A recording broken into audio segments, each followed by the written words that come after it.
Hi friends, Shilpa's ವ್ಲಾಗ್ಗೆ ತಮ್ಮೆಲ್ಲರಿಗೂ ಸ್ವಾಗತ. ನಾನಿವತ್ತು ಪಾವ್ ಭಾಜಿ ಮಾಡೋದು ಹೇಗಂತ ಹೇಳ್ಕೊಡ್ತಾ ಇದ್ದೀನಿ, ತುಂಬ ಸುಲಭವಾಗಿ.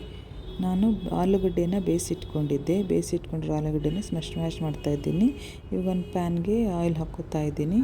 ಆಯಿಲ್ ಹಾಕ್ಕೊಂಡ್ಬಿಟ್ಟು ಅದಕ್ಕೆ ಸಣ್ಣಾಗಿ ಕಟ್ ಮಾಡಿರುವಂಥ ಈರುಳ್ಳಿನ ಮತ್ತು ಅಲ್ಲ ಬೆಳ್ಳುಳ್ಳಿ ಪೇಸ್ಟು ಎರಡನ್ನೂ ಹಾಕಿ ನಾನು ಫ್ರೈ ಮಾಡ್ತಾ ಇದ್ದೀನಿ. ಫ್ರೆಂಡ್ಸ್, ಇಲ್ಲಿ ನಾನು ಟೊಮೆಟೊನ ಪೇಸ್ಟ್ ಮಾಡಿ ಹಾಕ್ಕೋತಾ ಇದ್ದೀನಿ. ಹುಳಿಗೆ ಸ್ವಲ್ಪ ಉಪ್ಪು, ಆಮೇಲೆ ಚಿಲ್ಲಿ ಪೌಡ್ರು ಹಾಕ್ಕೋತಾ ಇದ್ದೀನಿ ಇಲ್ಲಿ ನಾನು. ಮತ್ತೇನೆಂದರೆ ಎವರೆಸ್ಟ್ ಅವರದ್ದು ಪಾವ್ ಭಾಜಿ ಮಸಾಲ, ಇದು ಸೇಮ್ ಹೋಟೆಲ್ ಸ್ಟೈಲಲ್ಲಿ ಬರುತ್ತೆ. ಅದೇ ಥರ ಕಸ್ತೂರಿ ಮೆಥಿಯನ್ನು ಹಾಕ್ಕೋತಾ ಇದ್ದೀನಿ. ತುಂಬ ಚೆನ್ನಾಗಿ ಸ್ಮೆಲ್ ಬರುತ್ತೆ ಇದು. ಮತ್ತು ಡಿಸೈನಿಗೆ ಕೊತ್ತಂಬರಿ ಹಾಕ್ಕೋತಾ ಇದ್ದೀನಿ.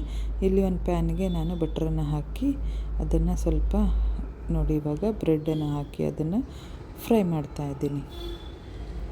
ಚೆನ್ನಾಗಿ ಬಂದಿದೆ ನೋಡಿ, ಈ ಥರ ಕಲರ್ ಬರಬೇಕು, ಆಗ ತಿನ್ನೋದಕ್ಕೆ ರೆಸಿಪಿ ರೆಡಿ.